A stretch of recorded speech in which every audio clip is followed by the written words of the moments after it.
Hello students, today we are going to learn about planets, moon, comet and asteroids. So let us begin. So what is a planet? Planet is any spherical object that is revolving around the sun. And यहाँ आपके screen पे you can see 4 planets: Mercury, Venus, Mars, Earth. And these are called inner planets. Inner planets जो है उनका एक feature है and that is they have rocky surfaces. And outer planets are Jupiter, Saturn, Uranus and Neptune. So there are 8 planets in all in our solar system. तो यहाँ पे आप किसी भी planets को क्लिक करके उसके बारे में और जानकारी हासिल कर सकते हैं. For example, Venus जो है वो हॉटेस्ट प्लैनेट है ऑफ द सोलर सिस्टम. अब आपका क्वेश्चन ये रह सकता है कि मैम मर्करी जो है वो सबसे नियर है सन के, लेकिन विनस को आप हॉटेस्ट प्लैनेट क्यों बोल रहे हैं? It is because of the atmosphere of the Venus. Let us explore more. अगर मैं एनसाइक्लोपीडिया पे जाऊं तो आप यहाँ पे देख सकते हैं कि इसका एटमॉस्फेयर ऐसा है that the carbon dioxide envelope traps the sun's heat inside the atmosphere causing a runaway greenhouse effect. जो कार्बन डाइऑक्साइड एनवेलप है वीनस का वो हीट को ट्रैप कर लेता है और उसको एमिट नहीं करने देता. This is the green house effect और इस वजह से Venus is the hottest planet though Mercury is nearer to sun. And also you can explore the structure of Venus. See, the inner core is made of dense solid iron and nickel. Outer core liquid iron and nickel. Mantle and crust are also given. And also you can go on to search for more planets. कैसे? देखिए यहाँ पे आप planet explore पे जाइए. ये 8 planets हमारे, तो 8 planets में आप मार्स का देख सकते हैं. आपको पता है ना, Mars is the red planet. और रेड प्लैनेट क्यों? क्योंकि उसमें है आयरन ऑक्साइड. आयरन ऑक्साइड की वजह से Mars is reddish in appearance.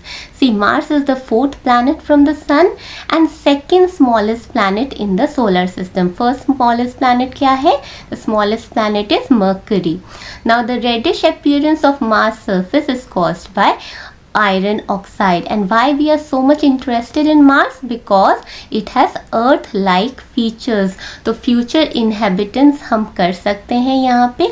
इस वजह से Mars is so important for us to explore. We can also go on to switch planet option जहाँ पे हम different planets के बारे में और पढ़ सकते हैं. जैसे कि Earth हो गया. Earth के बारे में आपको बहुत सारी जानकारी है. It is also called the blue planet. 2/3 of the earth surface is covered with water. इस वजह से उसका bluish appearance है. And also you can study about the outer planets. देखिए Saturn का कितना सुंदर ring system है, right? And very much visible also. So ये जो ring system है इसके बारे में भी आप पढ़ सकते हैं in the encyclopedia section. So you can go on discovering and hopping on to different planets and discover more. Now let us go on to NCERT and see what the text explains. A planet is a large, nearly spherical object that revolves around the sun. We all know our Earth is also a planet, and the Earth takes how much time to complete one revolution? It is 365 and 1/4 days to be precise. That is 1 year to complete one revolution it takes. Like the Earth, there are other planets that revolve around the sun. Now let us go on to explore more. See, the inner 4 planets nearest to the sun, Mercury, Venus, Earth and Mars, are smaller in size and their surfaces are rocky in appearance. तो उनके जो surface है वो rocky होते हैं in comparison to outer planets जिनके surfaces gaseous होते हैं. वो गैशियस प्लैनेट्स हैं आउटर प्लैनेट्स. तो हम आगे जाते हैं. आगे जाके हमें और भी इंफॉर्मेशन मिलती है. लाइक विनस जो है वो इवनिंग स्टार या मॉर्निंग स्टार भी हम कहते हैं बिकॉज डॉन या डस्क में ये ईजिली विजिबल होता है. And it is not a star but star बोला जाता है बिकॉज एक शाइनी ऑब्जेक्ट की तरह ये स्काई में ईजिली डॉन या डस्क के टाइम विजिबल होता है. Mars is called red planet. We have already discussed because it has iron oxide content on its surface. A large portion of the Earth's surface is covered with water and thus it appears blue from the space. So Earth is called what? Earth is called the blue planet, right? And the four outer planets, Jupiter, Saturn, Uranus and Neptune, are very very large in comparison to Earth, and they are mostly made of what? They are mostly made of gases, and these giant gaseous planets have large flat ring like structures अभी हमने देखा। और इनमें से कौन से planet का ring like structure बहुत सुंदर है और बहुत विजिबल है? And that is Saturn. Saturn का ring structure is very famous, right? तो planet gets most of its energy from what? From sun of course, क्योंकि sun is the ultimate source of energy, right? और Venus क्यों hotter है than Mercury, ये हमने अभी अभी डिस्कस किया, because of the carbon dioxide envelope that it harbours. Carbon dioxide heat को ट्रैप कर लेता है और एमिट करने नहीं देता, वो एक ग्रीन हाउस इफेक्ट क्रिएट करता है, जिस वजह से Venus is hotter than Mercury, though Mercury is nearer to sun. Now there was another planet, you know, हम जब छोटे थे ना, हमने पढ़ा था there are 9 planets, और हम याद कैसे करते थे? My very educated mother just show us 9 planets, इस हिसाब से हम याद करते थे। But you know, प्लूटो को 2006 में planets की कैटेगरी से बाहर कर दिया, बेचारा प्लूटो। 2006 में इंटरनेशनल एस्ट्रोनॉमिकल यूनियन ने ये रीडिफाइन किया the requirements for a spherical object to be called a planet, और उस रिक्वायरमेंट में प्लूटो नहीं आ पाया। It didn't satisfy the condition that it laid down, so Pluto is not called a planet now. Pluto is in fact a dwarf planet. Dwarf planet के बारे में भी आप सोलर सिस्टम स्कोप से आगे और पढ़ सकते हैं। नाउ वीनस को इजीली आप देख सकते हैं स्काई में। बाकी प्लैनेट्स जैसे मर्करी, मार्स और जुपिटर है, इवन सैटर्न है, they can also be seen with the naked eye. लेकिन सबसे ब्राइटर और लार्जर किससे दिखता है? इस पर्टिकुलर ऑब्जेक्ट से। इसको पता है इसको क्या कहते हैं? इस ऑब्जेक्ट को बोलते हैं टेलीस्कोप। तो telescope has an arrangement of lens, जिसकी वजह से हमें जो ऑब्जेक्ट है वो ब्राइटर दिखता है, वो लार्जर दिखता है। तो हमें टेलीस्कोप की ज़रूरत पड़ जाती है। कई बार नेकेड आई से इतना विजिबल नहीं होता प्लैनेट्स, दो कभी कभार प्लैनेट्स का ऐसा पोजीशन होता है कि अर्थ से नज़दीक होता है in comparison to other times, तब हम नेकेड आई से देख सकते हैं, बट और अच्छे से दिखता है through telescope. Now one more point, planets है और स्टार्स भी है, राइट, स्काई में। तो शाइनी डॉट अपीयरेंस तो दोनों का होता है, लेकिन दोनों के बीच में डिफरेंशिएट कैसे करेंगे? कैसे पता चलेगा कि जो शाइनी ऑब्जेक्ट है स्काई में वो स्टार है या प्लैनेट है? Well, the star always twinkles, right, but planet does not. और क्यों ट्विंकल करता है स्टार, इसके बारे में हम हायर क्लासेस में पढ़ेंगे। It is due to the property of light going through atmospheric layers. We will talk about it later in higher classes. Now Venus can be located either at dawn or dusk, obviously, but you can view it more clearly through telescope. And now we will go on to explore our natural satellite. Satellite होता क्या है? Satellite actually literally means any object that is moving around a bigger object. तो इस हिसाब से moon is our satellite, क्योंकि moon जो है वो it revolves around the earth and it takes approximately around 27 days to complete its revolution around the earth. Now objects that move around planets are commonly called satellites and they are smaller in size than planets, right? And moons are natural satellites of planets. Earth has got only one moon, Mars has got 2 moons, Jupiter, Saturn, Uranus के तो बहुत सारे moon हैं।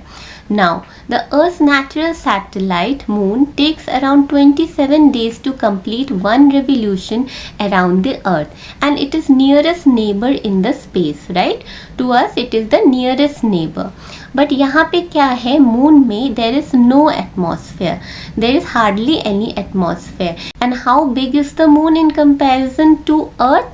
So moon is just a quarter the size of the Earth. So Earth is much bigger.